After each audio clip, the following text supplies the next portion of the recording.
Boa tarde, eu sou Antônio Caetano, você está no Café nas Nuvens e esse vai ser mais um vídeo para a nossa nova playlist Blockchains, né? Como eu disse no vídeo anterior, eu estou muito interessado nesse novo ecossistema que está chegando e a gente precisa começar a se interessar por ele, a se enturmar com ele, ou viraremos os velhinhos do aplicativo, porque em algum momento a gente vai deixar de usar os aplicativos como usamos hoje, né? E vamos usar blockchains. Quer dizer assim, vai ser o próximo upgrade. E para não ficar para trás, para não virar o velhinho do aplicativo, a gente tem que aprender a lidar com isso, né?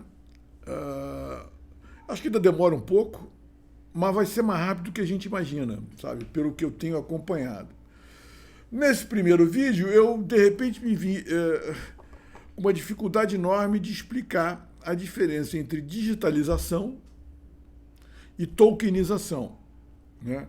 Para ficar num exemplo bem concreto, né, a diferença entre o Pix, né, e o Drex, né, que é a moeda digital brasileira, né, que é um token.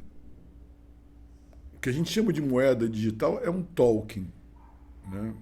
E eu acho que expliquei na outra vez que assim, esse ambiente que começa com o Bitcoin, quando o Bitcoin é lançado, cria-se um universo. Quer dizer, que esse universo das blockchains, né? Hoje o Bitcoin é, como ferramenta, ele me parece uma ferramenta ultrapassada, né? Porque ele é caro no sentido que ele consome muita energia, demanda muita poder computacional, então você precisa de construir para minerar o Bitcoin, quer dizer, a mineração custa muito cara, né? Ele é muito lento para operar transações, quer dizer assim, demora muito a operar. Então, quer dizer assim, ele não tem escalabilidade, como se diz, enfim, não tem custo, então os custos são muito altos. Então, ele já se tornou, ele já não é mais uma ferramenta, ele hoje é um asset, como outros tantos. E, quer dizer, aí tem toda uma conversa em torno de se é especulativo, se não é, que tem um aspecto especulativo, tem, mas se ele vai prosperar, se ele tem um horizonte aí pela frente como algo que se vai se estabelecer, né, dentro de uma economia formal, é uma discussão que essa discussão não me interessa. Mas por conta do Bitcoin se criou esse enorme mercado a ponto de você ter o Bitcoin e o que eles passaram a chamar de altcoins. A primeira é o Ethereum, que já vem com uma outra pegada, uma velocidade maior de transações, um número de transações por segundo maior, enfim. E aí a coisa começa a escalar. Hoje você tem uma infinidade de outras moedas. Aí esse universo. Então você tem o Bitcoin e as altcoins. Essas altcoins estão divididas em subcategorias, né? Então você tem os meme coins, que, enfim, os NTFs, você tem stablecoins, você tem moedas digitais, ou CB, não, Central Bank Digital Currency, CBDC, né, que são as moedas digitais nacionais, enfim, você tem tokens que não são exatamente moedas no sentido estrito, mas são moedas de um determinado ambiente que servem para você participar da validação daquelas blockchains. E aí é que entra a diferença. É quando a gente chega nesse termo, validação. Então, qual é a diferença fundamental? Fundamental mesmo, a coisa que está lá no principinho, né? Principinho é bom, né? Da coisa, entre digitalização e tokenização. Quando a gente digitaliza algo, por exemplo, um arquivo digital de um texto, né? Qual é a característica desse, e que era uma coisa fascinante logo no começo, é a reprodutibilidade dele. Quer dizer assim, você pega um arquivo digital, eu me lembro da a minha epifania, a epifania que foi eu colocar o meu primeiro texto na internet, no Café Impresso, ainda naquela época, 1999. E quando eu coloquei aquele texto no ar, eu disse, meu Deus, agora o mundo inteiro, desde que tem acesso à internet, pode acessar esse texto ao mesmo tempo. Né? Não existe a tal aí, essa é a tal. Não existe nenhuma impedimento técnico para que, enfim, o mundo inteiro possa ao mesmo tempo acessar aquilo ali. E sendo um arquivo, que é um texto, é um arquivo HTML, ele pode ser baixado imediatamente. Né? E aí é que entra o grande barato, quer dizer assim, ele está lá, Zen, ele está lá, ele pode ser, mas visto por uma multidão de pessoas, sendo um só, né? Como se ele estivesse numa vitrine, mas ao mesmo tempo ele pode ser baixado para os computadores que se interessarem por baixá-lo. E não há uma diferença fundamental entre o que seria o original e a cópia. Não há uma diferença fundamental entre o original e a cópia. Quer dizer assim, o original e a cópia do original, na verdade, não é uma cópia, é um clone. Então, a clonização, né, a capacidade de uma infinita reprodução de um determinado objeto, né, é a característica fundamental da digitalização. Né? Daí o barateamento, né, que a gente supõe, porque aí você não precisa mais do papel, você não precisa mais da distribuição, você não precisa de nada, você manda aquilo ali, botou numa... Você não precisa nem de armazenamento, porque, quer dizer assim, na verdade, vamos dizer assim, eu tenho vários livros na Amazon, né? Um livro meu não chega a ser um grão de areia, não chega a ser um grão, é menor do que um grão de areia, naquele universo enorme de HDs que armazenam dados pelo mundo na Amazon, por exemplo. Né? Mas mesmo no meu computador, ele não, o tamanho é o mesmo. Ele é um grãozinho. Você entende? Naquele disquinho que é o meu CD-ROM, o meu SSD, o meu livro é microscópico. Né? Então, aquele ponto microscópico, que é um livro, quer dizer assim, ele pode ser reproduzido 1 milhão de vezes, sem perda de qualidade, a princípio, né? E sem diferença de uma para outra. Só quando ele é impresso, evidentemente, aí aparece quando ele ganha a tridimensionalidade. Né? Quer dizer, porque é muito legal esse aspecto, né? Porque a binaridade, né? As duas, a gente pode dizer assim, o mundo digital ele é binário, né? 0 e 1, aquela coisa que a gente sabe, né? Mas ele também é duodimensional, né? De certo modo. Ele não existe tridimensionalmente, né? E ele tem outra... Para ele ganhar a tridimensionalidade, por exemplo, ele precisa ser impresso. A princípio, ele está aqui... Ele tem ele tem essa característica interessante. Ao mesmo tempo, ele é bidimensional e ele só existe quando é visto. Né? Um site, um livro, na verdade, se você olhar o arquivo original, ele é um programa, enfim, ele é codificado segundo uma determinada linguagem de computador, enfim, ele não é nem legível. Quer dizer assim, né? Se você abre um arquivo, se você não abre o arquivo, antigamente era mais fácil fazer isso no DOS, né? Mas se você não abre o arquivo usando a ferramenta adequada, o aplicativo, o programa adequado para ler aquela peça, aquele arquivo, ele aparece como um bando ininteligível de caracteres. Né? Então, ele só existe como livro quando você aponta para ele com um determinado programa específico para aquilo. É muito interessante isso, né? Então, por isso é que ele é virtual, porque ele não tem uma existência em si, assim, uma existência como livro em si mesmo. Ele depende do olhar do outro para aparecer. Ele está lá potencialmente descansando num HD no Alasca, dentro de um armazém de 1.000 metros quadrados. Ele é um ponto microscópico em repouso. Quando alguém vai lá e diz assim, qual é o livro? Qual é mesmo aquele livro do Antônio Caetano? Pum, e aponta para ali, ele aparece. Entenda?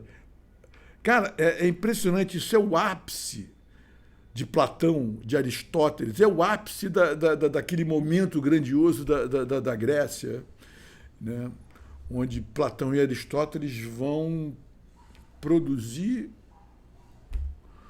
o que virá a ser, enfim, com acréscimos, o pensamento ocidental, né? Isso é o ápice disso, né? Quem conhece um pouco de Aristóteles está percebendo que aqui temos exatamente a dualidade ato e potência, né? Sentiu reverberar alguma coisa como física quântica, né? Depende do meu olhar e tal, um pouco do idealismo de Berkeley, enfim, não vamos entrar por aí. Mas vamos ficar com esse aspecto, o aspecto da clonagem, né? O grande barato inicial da digitalização, que nos deixou animadíssimos no começo, a gente achava que ia ser um mundo anarcossocialista, entendeu? Porque, porra, completamente, e não foi exatamente nessa direção que caminhamos, né? Um mundo de abundância, né? Porque tudo ia ser muito barato, né? Quer dizer, pelo menos a produção intelectual seria...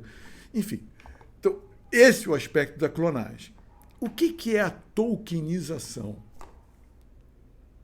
Então, a digitalização permite que você tenha uma reprodução infinita de um dado original, de um dado arquivo. O que pretende a tokenização?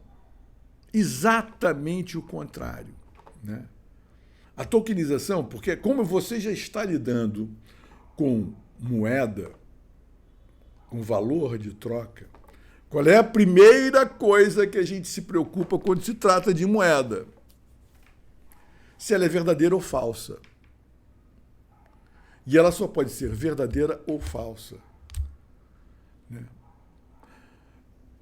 Isso significa, em termos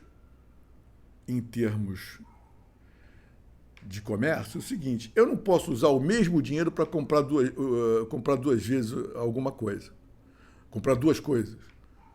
Eu não posso usar, eu tenho R$10, eu compro R$10 de banana, R$10 de laranja, R$10 de cadernos, R$10 de caneta. Não posso, isso é fraude, porque eu só tenho R$10.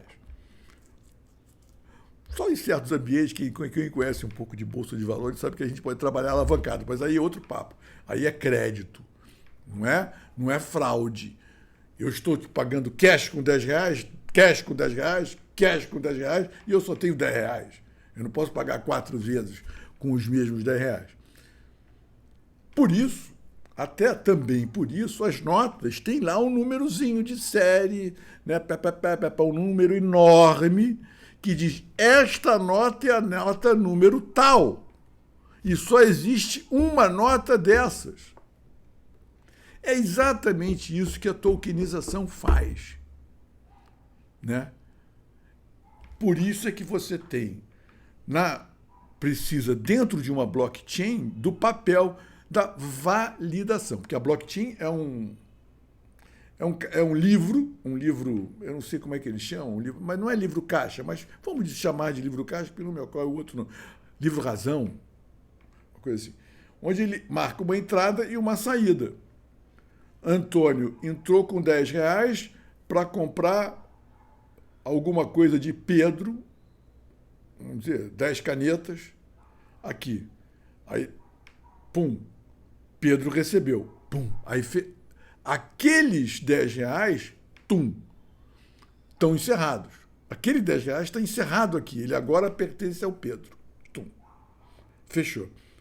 E dentro da blockchain, este contrato entre Antônio e Pedro fica registrado para sempre. Eternamente. Ou até acabar, sei lá, derreterem-se. Mas tem backup, tem tudo, né? Então, pum. É como se fosse porque, na verdade, é um contrato entre Antônio e Pedro, aquilo está registrado. E aquilo compromete um determinado valor que tem um determinado número. Digamos, eu paguei com a cédula, imagine um número bem comprido, eu paguei com aquela cédula, está aqui. Aí o Pedro pode usar para comprar uma outra coisa e essa cédula vai circulando. Mas é uma cédula. Então, alguém tem que garantir que essa cédula tenha esse... Quer dizer, essa cédula só vai ser usada uma vez a cada vez. Cada um dos seus possuidores só a usarão uma vez. Ela pode circular. Então, reparem o número de operações que tem aí, né? Ela pode circular, mas ela sempre só vai valer, ela só pode ser usada uma vez. Então, é isso que está em jogo quando a gente fala de tokenização. Então, então vamos voltar lá, a diferença fundamental. Enquanto que a digitalização permite uma reprodução infinita, a tokenização quer singularizar absolutamente um dado, vamos chamar de arquivo. Então, reparem, são duas coisas completamente opostas. Que diz assim, uma, de certo modo, gerou em nós certas fantasias, etc, de exuberância, né, de abundância, né, porque a reprodução infinita de qualquer coisa. E a outra não, a outra nos retorna ao mundo da escassez própria do mercado, né? Quer dizer, absoluta singularidade daquele arquivo, daquele tal, acabou de subir aqui, né? Está aqui cheirando as coisas, talvez ela tente participar aqui da nossa coisa. Fala alguma coisa aí, tal, quando toma um cafezinho.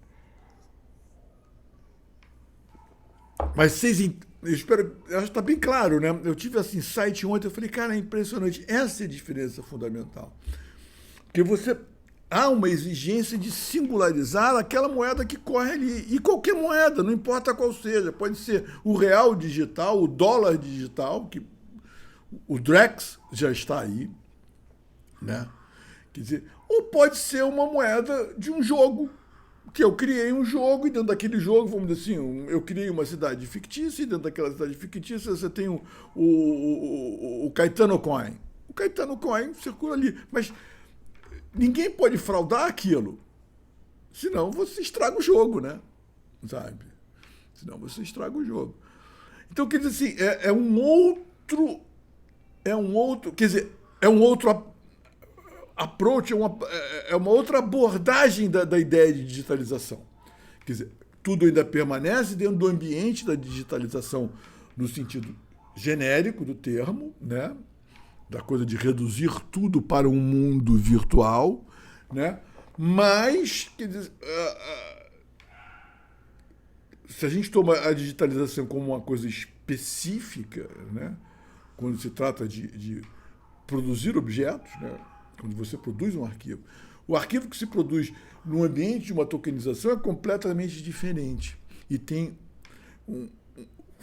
é fundamentalmente outro. É algo que tem que ser absolutamente singular e não infinitamente reproduzível, não sei. É muito interessante isso, né? É muito interessante isso. E algumas pessoas discordam, e eu acho estranho que sejam algumas pessoas, eu vi manifestações de pessoas que estão dentro do ambiente da tecnologia, mas me parece muito evidente, e aí estão aí as evidências, de que o mundo caminha a passos velozes para isso, para uma tokenização da economia, né? E que vai gerar algumas... vai produzir algumas mudanças muito profundas no nosso cotidiano, inclusive na nossa relação com o dinheiro, na nossa relação com as instituições financeiras. Para falar um pouco disso, eu precisaria me dirigir a um público que já soubesse transacionar com criptomoedas, né? É uma experiência muito interessante, né? Porque você tem umas corretoras, algumas bastante, hoje são potências, Binance, Coinbase, essas são corretoras que trabalham com bitcoins e altcoins e que são gigantescas, né? Inclusive atuam no Brasil com aplicativos em português e tudo mais, né? Então, quando você compra uma determinada moeda, né, essa moeda, na verdade, é um código, né? É um código desse tamanho, né? Mas está lá inscrito o valor dela e está lá inscrito o número daquele, quer dizer, a identidade numérica daquele valor. Não é o valor, mas a identidade numérica. Esta é a moeda 1.717.000 de tal token. Em geral, todos os tokens têm uma carteira própria. Tá? Aí você pode manter o seu token, vamos chamar de token agora, tá? O seu token na corretora, dentro de da carteira que a corretora te oferece, mas essa carteira é absolutamente pessoal. Ou você pode transferir para uma carteira própria daquele ambiente, daquele token. Por quê?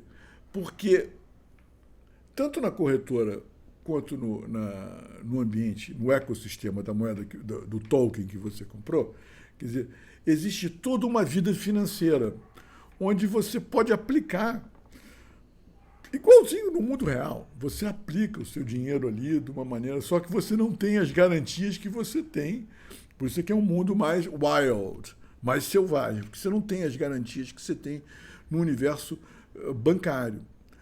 Por outro lado, você tem uma remuneração melhor e outra coisa, você não tem mais intermediário. Quando você passa para a sua carteira, que não está sob a custódia da corretora, é como se fosse sua carteira mesmo. O seu dinheiro está na sua carteira. Aí você pega aquilo ali e diz assim, eu vou botar, para não complicar demais, vou botar no equivalente ao CDB com liquidez diária e vou deixar lá, porque eu vou esquecer. Esse token vai ser um investimento que eu fiz, uma aposta que eu fiz para 3 anos. Tá? Olha, esqueço lá, deixo lá.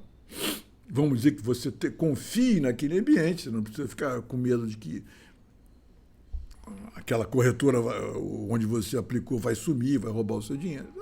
Está lá, fica lá. Correto? Mas guarde essa ideia. A carteira que você está usando para tudo isso é sua, é como se estivesse no seu bolso. Agora imagina, você vai receber o seu salário, você não vai mais precisar de um banco onde o seu empregador vai depositar o seu dinheiro.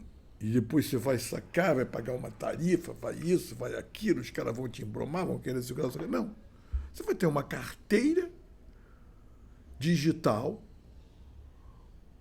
provavelmente um aplicativo do Banco Central, né, que é sua.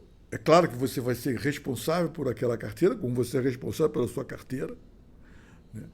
E o seu empregador vai pagar direto na sua carteira, sem intermediação do banco. E depois o que você vai fazer com aquele dinheiro que está na sua carteira, a concorrência que se vire para atrair você. Olha a diferença. E se você não quiser fazer nada, você vai pagar por ali. Você não vai precisar. Aí, dali, você vai receber em Drex e gastar em Pix, usando o Pix. O Pix não é uma moeda, o Pix é um meio de pagamento. mas que também pertence ao Banco Central. Então você veja para onde nós estamos caminhando. Isso vale, inclusive, vou fazer um novo, né? Usando Pix and Drags. Pix and Drags. Isso vai ser a nova dupla sertaneja, tá? Porque é assim que você vai viver. Você vai se livrar do jugo dos bancos, né? A princípio, dá para projetar esse ambiente, onde você não tem mais o jugo dos bancos, tá? Por quê? Porque você vai ter uma carteira absolutamente pessoal, sabe? Onde você vai receber o seu dinheiro como assalariado, sem nenhum desconto, taxa, pacote, aquelas porcariadas todas que os caras tentam te empurrar. E você vai usar esse dinheiro como? Com Pix. Você vai ter um aplicativozinho no seu celular, não precisa nem de cartão acabou. Ou se você quiser, enfim, porra, não sei como é que seria, mas enfim, você vai usar o seu celular para passar Pix o tempo todo. Todo mundo vai ter 2 celulares, né? No final das contas vai ser isso, né? Você vai ter um celular para gastar e um celular mais complexo. É isso. Né? Olha que interessante o mundo que se desenha por aí. Né? E olha como é que os bancos devem estar um pouco apavorados. Eu vou parar por aqui, prometo fazer um outro vídeo sobre essa dupla caipira, a nossa dupla caipira contemporânea, o Jeca Tattoo, vai ser a nossa dupla Drags, Pix and Drags. Né? É isso. Obrigado e até já que teremos outro, talvez amanhã ainda.